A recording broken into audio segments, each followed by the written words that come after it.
कामयाब लोग अपने फैसले से पूरी दुनिया को बदल देते हैं और नाकामयाब लोग दुनिया के डर से अपना फैसला ही बदल देते हैं। नमस्कार, मैं ज्योतिषाचार्य एडी शास्त्री और आपके अपने YouTube चैनल नक्षत्र एस्ट्रो वर्ल्ड में मैं आप सभी का सादर अभिवादन करता हूं। दोस्तों, थोड़े ही दिनों के बाद नए साल का आगाज होगा, वर्ष 2026 प्रारंभ होगा। कई लोगों के फोन आते हैं, कमेंट्स करते हैं, सवाल करते हैं 2026 हमारे लिए कैसा रहेगा। 2025 तो जैसे तैसे करके हमने गुजार लिया, पसार कर लिया, लेकिन अब 2026 की शुरुआत हमारे लिए कैसी रहेगी यह जानने की जिज्ञासा, उत्सुकता हर किसी में रहती है। तो दोस्तों, आज का ये जो ज्योतिष का कार्यक्रम है, ये जो राशिफल है, ये कुंभ राशि, कुंभ लग्न वाले जातकों के लिए खास है। और ये जो राशिफल है आपकी जन्म की राशि चंद्र राशि पर आधारित है, यानी गोचर पर आधारित है। अगर आप मेरे साथ चर्चा करना चाहते हैं, अपनी जन्म कुंडली का विश्लेषण मुझसे करवाना चाहते हैं, तो सिर्फ वीडियो और चैनल के डिस्क्रिप्शन में मेरे कॉन्टेक्ट नंबर है, आप मेरा संपर्क कर सकते हैं। दोस्तों, 2026 में, क्योंकि ये जो कार्यक्रम है आज ज्योतिष का, ये वार्षिक राशिफल पर आधारित है और जहां पूरे वर्ष की बात हो वहां पर 4 ऐसे ग्रहों की चर्चा करना बहुत जरूरी रह जाता है जिनका राशि परिवर्तन लंबे समय तक प्रभाव में रहता है। एक राशि में सबसे ज्यादा लंबे समय तक वो विराजमान रहते हैं। तो ऐसे 4 ग्रहों की चर्चा आज करेंगे। 2026 में कुंभ राशि वाले जातकों के लिए वो ग्रह किस प्रकार का फल देंगे, क्या फलाफल होगा, ग्रहों की स्थितियां किस प्रकार होगी, यह आज जानने का प्रयास करेंगे। दोस्तों, 4 ऐसी महत्वपूर्ण घटनाएं कुंभ राशि, कुंभ लग्न वाले जातकों के लिए 2026 में होगी और वो महत्वपूर्ण घटनाएं घटित करेंगे। एक तो हमारे भाग्य के कारक, देवताओं के गुरु, हमारे सौर परिवार के सबसे महत्वपूर्ण ग्रह बृहस्पति, क्योंकि भाग्य का साथ किसको नहीं चाहिए। बिन भाग मिले नहीं भली वस्तु का भोग, दाख पके जब काग के उठे कंठ में रोग। और ऐसा हम अक्सर सुनते हैं कि समय से पहले और भाग्य से अधिक किसी को कुछ नहीं मिलता। तो अब वो समय आ गया है भाग्य को जागृत करने का। देवगुरु बृहस्पति 2026 में सबसे महत्वपूर्ण घटना घटित करेंगे। 11 मार्च 2026 को बृहस्पति मार्गी होंगे। फिलहाल वो बकरी चल रहे हैं, तो 11 मार्च 2026 से लेकर 13 दिसंबर 2026 तक बृहस्पति अपनी मार्गी अवस्था में रहेंगे और कुंभ राशि वाले जातकों के तीसरे भाव में फिलहाल बृहस्पति छठे भाव में बुध की राशि मिथुन राशि में विराजमान है देवगुरु बृहस्पति। लेकिन उससे पहले ही 2 जून 2026 को बृहस्पति अपना राशि परिवर्तन करेंगे, मिथुन राशि से निकल करके अपनी उच्च राशि कर्क राशि में, और कुंभ राशि वालों के लिए छठे भाव में विराजमान होंगे अपनी उच्च राशि में। तो सबसे महत्वपूर्ण घटना तो यह होगी आपके लिए। और दूसरी महत्वपूर्ण घटना घटित करेंगे आपकी अपनी राशि के स्वामी शनिदेव, जो कि कर्म के कारक माने जाते हैं, जिनको कर्म फलदाता कहा जाता है। कलयुग के न्यायाधीश से दंडाधिकारी हैं। फल देने से पहले व्यक्ति के धैर्य की परीक्षा लेते हैं, जांचते हैं, परखते हैं, गिराते हैं, दबाते हैं, तपाते हैं और तपाने के बाद एक साधारण से कोयले को भी धीरे धीरे हीरे में बदलने का सामर्थ्य अपने पास रखते हैं। और हमारे सौर परिवार में एकमात्र ऐसे ग्रह हैं शनिदेव, जिन्हें साढ़े साती बटैया का हक दिया गया, यह किसी के पास नहीं है। तो शनिदेव महत्वपूर्ण घटनाएं घटित करेंगे। शनिदेव फिलहाल अभी अपनी मार्गी अवस्था में चल रहे हैं। 28 नवंबर 2025 को शनिदेव मार्गी हुए और 26 जुलाई 2026 तक पूरे 8 महीने तक अपनी मार्गी अवस्था में रहेंगे। और कुंभ राशि वाले जातकों के लिए शनिदेव द्वितीय भाव धन, कुटुंब और वाणी के भाव में देवगुरु बृहस्पति की मीन राशि में विराजमान है। फिलहाल कुंभ राशि वालों के लिए शनिदेव की साढ़े साती का यह अंतिम चरण भी चल रहा है। शनिदेव पैरों पर चल रहे हैं और जाते ही वो शनिदेव अच्छे भी लगते हैं। हालांकि ये भागदौड़ करवाते हैं, मेहनत करवाते हैं, लेकिन उसका ये फल भी देते हैं। अब तीसरी घटना घटित करेंगे राहु, जो कि राहु 18 सालों के बाद अपने खुद के नक्षत्र शतभिषा नक्षत्र में विचरण कर रहे हैं। और राहु आपके लग्न भाव में शनिदेव की राशि कुंभ राशि में चल रहे हैं। राहु 23 नवंबर 2025 को शतभिषा नक्षत्र में अपने खुद के नक्षत्र में आए और अगस्त 2026 तक अपने ही नक्षत्र में रहेंगे। और आपके लग्न भाव में शनिदेव की राशि कुंभ राशि में, जो कि शनिदेव के साथ राहु का मित्रवत संबंध भी माना जाता है। तो ये 4 घटनाएं, और केतु आपके सप्तम भाव में विराजमान है। 4 ऐसी महत्वपूर्ण घटनाएं घटित करेंगे कुंभ राशि, कुंभ लग्न वाले जातकों के लिए यहीं से अच्छे समय की आपके लिए शुरुआत होगी। तो बात सबसे पहले करेंगे हम देवगुरु बृहस्पति की। दोस्तों, कुंभ राशि वालों के लिए बृहस्पति पंचम भाव के अंदर बुध की राशि मिथुन राशि में फिलहाल गोचर कर रहे हैं और पंचम भाव के कारक स्वयं देवगुरु बृहस्पति को ही माना जाता है। तो इस साल में बृहस्पति 11 मार्च 2026 से लेकर 13 दिसंबर 2026 तक तो अपनी मार्गी अवस्था में रहेंगे, सीधी चाल चलेंगे। उससे पहले ये 2 जून 2026 को कर्क राशि में यहां से पंचम भाव से निकल करके आपके छठे भाव में अपनी उच्च राशि में आ जाएंगे। लेकिन बृहस्पति फिलहाल चल रहे हैं आपके पंचम भाव में, तो पंचम भाव विद्या, बुद्धि व संतान का भाव माना जाता है और बृहस्पति संतान के कारक भी माने जाते हैं। तो कुछ महत्वपूर्ण बदलाव आपके जीवन में करेंगे देवगुरु बृहस्पति, जो भाग्य के कारक माने जाते हैं। तो भाग्य का साथ देखने को मिलेगा। यह भाव आकस्मिक धन प्राप्ति का भाव भी माना जाता है। तो जीवन में ऐसी कुछ घटनाएं घटित होगी जिसके कारण आपके जीवन में पैसा भी आएगा, समृद्धि भी आएगी, सफलता का आगाज आपके लिए होगा। आपकी संतान के लिए, पढ़ाई के लिए, बुद्धि के लिए यह समय रहेगा 2026 का आपके लिए, कुंभ राशि वालों के लिए बहुत अच्छा रहेगा। बच्चों के विवाह में समस्याएं आ रही थी तो वो समस्याएं बृहस्पति यहां पर दूर करेंगे। उनकी पढ़ाई में समस्या आ रही तो समस्याएं वो भी दूर करेंगे। सगाई नहीं हो रही तो सगाई होगी। यह भाव संचित कर्म का भाव माना जाता है, यानी जो आपने मेहनत की पिछले कई महीनों से, कई सालों से, उस मेहनत का शुभ फल यहां पर बृहस्पति आपको देने वाले हैं। और बृहस्पति की यहां से दृष्टि हो रही है। बृहस्पति जिस भाव में विराजमान होते हैं उस भाव से पंचम भाव में दृष्टि करते हैं, सप्तम भाव में दृष्टि करते हैं और नवम भाव में दृष्टि करते हैं। और बृहस्पति की दृष्टियों में अमृत पाया जाता है, यानी जिस भाव पर वो दृष्टि डालता है उस भाव में जैसे अमृत की कुछ बूंदें गिर गई हो, ऐसा आभास ये करवा देते हैं। इनकी दृष्टियों में ही अमृत पाया जाता है। तो यहां से बृहस्पति की दृष्टि पंचम दृष्टि होगी 1, 2, 3, 4 और 5 आपके भाग्य भाव पर। निश्चित तौर पर भाग्य में बहुत बड़ी उन्नति देखने को मिलेगी, भाग्य का साथ मिलेगा। भाग्य में जो रुकावटें आ रही थी वो रुकावटें दूर होंगी। पिता के साथ अच्छे संबंध स्थापित होंगे।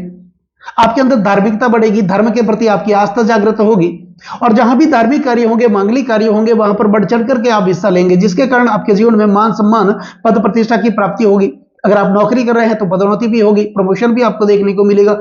विदेशों से संबंधित कोई भी कार्य करते हैं आप, इंपोर्ट एक्सपोर्ट का भी कार्य करते हैं, तो वहां पर भी आपको अच्छी जागृति देखने को मिलेगी। तो बृहस्पति के हिसाब से अगर देखा जाए तो यह साल कुंभ राशि वालों के लिए बहुत अच्छी स्थिति का निर्माण करेंगे।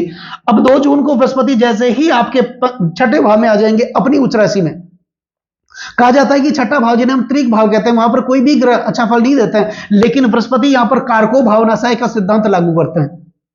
तो यहां पर अपनी उच्च राशि में होंगे, निश्चित तौर पर शत्रुओं का नाश करेंगे। इससे पहले आप मेहनत कर रहे थे, आपको अपनी मेहनत का यश नहीं मिल रहा था। मेहनत तो आप कर रहे थे लेकिन उस मेहनत का यश कोई और ले जा रहा था। कर्जों के बोझ तले आप दबे चले जा रहे थे, कर्जा उतरने का नाम ही नहीं ले रहा था। मेहनत खूब कर रहे थे, उस मेहनत का फल भी आपको नहीं मिल रहा था, भाग्य आपका साथ नहीं दे रहा था।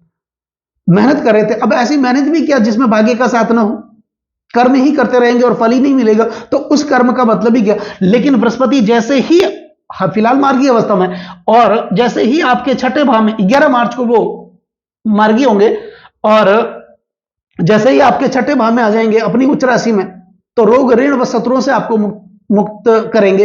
छोटी मोटी बीमारी आपको परेशान कर रही थी, आपके ज्यादातर पैसे हॉस्पिटल के खर्चों में खर्च हो रहे थे, उससे संबंधित जो परेशानियां आपको थी उस परेशानियों से आपको मुक्त करेंगे। और यहां से बृहस्पति की जब वो आ जाएंगे 2 जून 2026 को, तो सप्तम दृष्टि आपके द्वादश भाव पर होगी। द्वादश भाव विदेश का भाव माना जाता है। द्वादश भाव साइन सुख का भाव माना जाता है। पति पत्नी के रिलेशन का भाव माना जाता है। तो पति पत्नी के रिलेशन अच्छे होंगे, संबंध अच्छे होंगे और उस संबंधों का प्रभाव पूरे पारिवारिक जीवन पर देखने को मिलेगा। यह भाव अन्यत्व और परत्व का भाव भी माना जाता है। यह भाव अनिद्रा का भाव माना जाता है, अकेलेपन का भाव माना जाता है और व्यर्थ के खर्चों का भाव माना जाता है। तो इस प्रकार की समस्याएं पहले आपकी बनी हुई थी। आप अकेलेपन से परेशान थे, अपने परिवार से आप दूर रहे थे, किसी भी सिलसिले में अनिद्रा की समस्याएं बनी हुई थी, बेचैनी सता रही थी आपको, अज्ञात भय, काल्पनिक भय से आप परेशान थे। जब शनि बृहस्पति आपके छठे भाव में आ जाएंगे और सप्तम दृष्टि से देखेंगे द्वादश भाव को, तो अकेलेपन से मुक्ति मिलेगी। आप अपने परिवार से जुड़ने का प्रयास भी करेंगे, अनिद्रा से आपको मुक्ति मिलेगी। और छोटी मोटी बीमारी अगर आपको परेशान कर रही थी तो उस परेशानियों से आपको ये देवगुरु बृहस्पति मुक्त करेंगे। अब बात करते हैं शनिदेव की। दोस्तों, शनिदेव आपके द्वितीय भाव में चल रहे हैं, लग्नेश बनकर के आपके धन भाव में। धने से धन के जातो धनवान गर्वशील, तो आपको धन से परिपूर्ण कर देंगे, धन से गर्वित भी कर देंगे। कौटुंबिक जो समस्याएं बनी थी उस समस्याओं का अंत करेंगे। वैसे भी शनिदेव की 7.5 का ये तीसरा चरण भी चल रहा है। तो आपके अंदर बुद्धि विकसित होगी, आप आगे बढ़ने का प्रयास भी करेंगे, वाणी कुशलता बढ़ेगी और आप अपनी वाणी कुशलता के कारण अपना फंसा हुआ काम निकालने में माहिर होंगे। ऐसी चतुराई ये शनिदेव आपको इस समय में देने वाले हैं। हालांकि ये आपसे मेहनत करवाएंगे, भागदौड़ करवाएंगे, शनि कर्म के कारक माना जाता है, लेकिन उस मेहनत का फल भी आपको ये शनिदेव देने वाले हैं, क्योंकि शनिदेव जो है 28 नवंबर 2025 को ये मार्गी हो गए और 26 जुलाई 2026 तक ये अपनी मार्गी अवस्था में 8 महीने तक, जुलाई तक 26 तक अपनी मार्गी अवस्था में रहेंगे। तो ऐसे में शनिदेव जब सीधी चाल चलते हैं तो उसका कर्म का फल आपको देखने को मिलेगा। ये घटना है आपके लिए। अब राहु आपके शतभिषा नक्षत्र में और राहु आपके लग्न भाव में विराजमान है, अब शनिदेव की राशि कुंभ राशि में, और शनिदेव का राहु के साथ मित्रवत संबंध भी है। ऐसा कहा जाता है कि राहु, जिन्हें कलयुग का राजा कहा जाता है, हमारे जीवन में अचानक से घटनाओं को घटित करने का कार्य राहु करते हैं। जब ये लग्न भाव में होते हैं तो ये हमारे आचरण में सुधार करते हैं। हालांकि लग्नस्थ राहु जो है वो व्यक्ति को दृढ़ निश्चयी बनाते हैं, प्रबल इच्छा शक्ति का धनी बनाते हैं, कुछ कर गुजरने की शक्ति प्रदान करते हैं। लेकिन यह भी नहीं भूलना है कि लग्नस्थ राहु व्यक्ति को स्वार्थी भी बनाते हैं। अब इस दुनिया में स्वार्थ किसके पास नहीं है? ये कलयुग चल रहा है, भौतिक युग है। इस भौतिक युग में जितना आदमी स्वार्थी होगा उतना ही वो तरक्की करेगा। ये तो इस दुनिया को देख करके यही चरितार्थ होता है कि जितना स्वार्थी होगा वो तरक्की करेगा। तो राहु जब लग्न भाव में होता है, लग्नस्थ राहु व्यक्ति को अंदर ही, आपके अंदर की क्षमताओं को बाहर निकाल करके आता है, और ऐसा व्यक्ति अपने अंदर ही खोया रहता है। वो दुनियादारी से मिलने का प्रयास भी नहीं करता है, एकांत उसको पसंद होता है और अपना काम करता चला जाता है। तो ऐसी प्रवृत्ति ये राहु आपको लग्न भाव में विराजमान होकर के देंगे। और राहु की शक्ति यहां पर और ज्यादा बढ़ जाती है जब वो अपने ही नक्षत्र शतभिषा नक्षत्र में विराजमान है, और 18 सालों के बाद ये अपने नक्षत्र में है। 23 नवंबर 2025 को ये शतभिषा नक्षत्र में आ गए और अगस्त 2026 तक आपके लग्न भाव में शनिदेव की राशि कुंभ राशि में और अपने ही नक्षत्र शतभिषा नक्षत्र में विराजमान होंगे। तो यहां पर बहुत अच्छी स्थिति का निर्माण करेंगे। और राहु की पंचम दृष्टि यहां से 1, 2, 3, 4 और 5 आपके पंचम भाव पर जा रही है। तो पंचम भाव आकस्मिक धन प्राप्ति का भाव है। आपके जीवन में अचानक से घटनाओं को घटित करेंगे। शुभ समय का निर्माण राहु करने वाले हैं, क्योंकि राहु कलयुग के राजा है। वो सब कुछ दे सकते हैं जो जीवन में हमें चाहिए। ऐसी दृढ़ इच्छा शक्ति देंगे कि वो चीज मुझे हासिल होनी चाहिए तो होनी चाहिए। ऐसी दृढ़ इच्छा शक्ति ये राहु आपको देने वाले हैं। और केतु तो आपके सप्तम भाव में विराजमान है ही। तो यहां पर सप्तम भाव किसका है? पति पत्नी का, दांपत्य जीवन का। हां, स्थिति अच्छी है, लेकिन थोड़ा बहुत ध्यान रखने की जरूरत है। पति पत्नी को एक दूसरे की भावनाओं को समझना है, एक दूसरे की कदर करनी है, एक दूसरे को समझना है। तो ऐसी अगर आप इस तरह का ध्यान रखेंगे, एक दूसरे हिल मिल करके आप आगे बढ़ेंगे, तो कोई बड़ी समस्या तो आपके लिए है नहीं। और ये सप्तम भाव दशम से दशम होने के कारण आपके कार्य क्षेत्र का भाव है, तो निश्चित तौर पर कार्य क्षेत्र में तो प्रगति देखने को मिलेगी। हाँ, आपके पैसे खर्च होंगे, लेकिन अच्छे कार्यों में, शुभ कार्यों में खर्च होंगे। बच्चों की शादी में हो सकते हैं, बच्चों के एजुकेशन में हो सकते हैं, प्रॉपर्टी खरीदने में आपके पैसे खर्च हो सकते हैं, कोई व्यवसाय कर सकते हैं, आप नई गाड़ी खरीद सकते हैं, उसमें भी आपके पैसे खर्च हो सकते हैं, लेकिन अच्छे कार्यों में आपके पैसे खर्च होंगे। तो वर्ष 2026 कुंभ राशि कुंभ लग्न वाले जातकों के लिए इन चारों ग्रहों की जो परिस्थितियां बन रही है आपके लिए बहुत अत्यंत अनुकूल परिस्थितियां बन रही है। तो यह स्थिति है आपके लिए। अब बात करते हैं कुछ महत्वपूर्ण उपाय की। तो उपाय में आपके लग्न भाव में शनिदेव की राशि कुंभ राशि में, राहु अपने शतभिषा नक्षत्र में, अपने ही नक्षत्र में चल रहे हैं। तो राहु से संबंधित आप उपाय करें। राहु से संबंधित उपाय में आपको क्या करना है? राहु के पौराणिक मंत्रों का उच्चारण करें, राहु के 20 मंत्रों का उच्चारण करें। और आपके घर में पूजा पाठ का स्थान तो होगा, वहां पर भगवान शिव या शिव की मूर्ति या तस्वीर भी होगी। आप दुकान से मयूर पंख से बना हुआ पंखा मिलता है, वो ला करके आप आ जाए। और जब भी पूजा करते हैं, पूजा पाठ करते हैं, जो नियमित पूजा आप करते हैं, उस मयूर पंख से बने पंखे से भगवान शिव की मूर्ति पर हवा देनी है। यह उपाय करने से राहु की पीड़ा भी शांत होगी, राहु और भी ज्यादा मजबूत होंगे और भगवान शिव की पीड़ा भी शांत होगी। और जहां पर भगवान शिव की कृपा हो जाती है, वहां पर राहु की कृपा तो प्राप्त हो ही जाती है। तो और एक नाग गायत्री मंत्र, इसका उच्चारण करने से भी राहु में शक्ति प्रदान होती है और राहु आपको बहुत कुछ दे सकते हैं। ओम नवकुलाय विषमहे विषदंताय धीमहि तनो सर्प प्रचोदयात्, इस मंत्र का आप नियमित उच्चारण करते रहे 2026 में। इन चारों ग्रहों की कृपा आप लोगों पर हमेशा बनी रहेगी। तो दोस्तों, कैसा लगा ये वीडियो अगर आपको अच्छा लगा हो, मेरा समझाना आपको अच्छा लगा हो, समझाने का तरीका अगर आपको सार्थक लगा हो, तो इस वीडियो को आप आगे से आगे शेयर जरूर करें, बेल आइकन बटन को जरूर दबाएं, ताकि मेरे आने वाले और भी नई नई वीडियो के नोटिफिकेशन सीधे आप तक पहुंच जाए। लाइक जरूर करें, कमेंट जरूर करें, क्योंकि आपका एक लाइक और एक कमेंट मेरे अंदर बहुत ज्यादा आत्मविश्वास बढ़ता है। और कमेंट में ओम नमः शिवाय, ओम राहवे नमः, यह आप जरूर लिखें और चैनल को सब्सक्राइब जरूर करें। नमस्कार दोस्तों।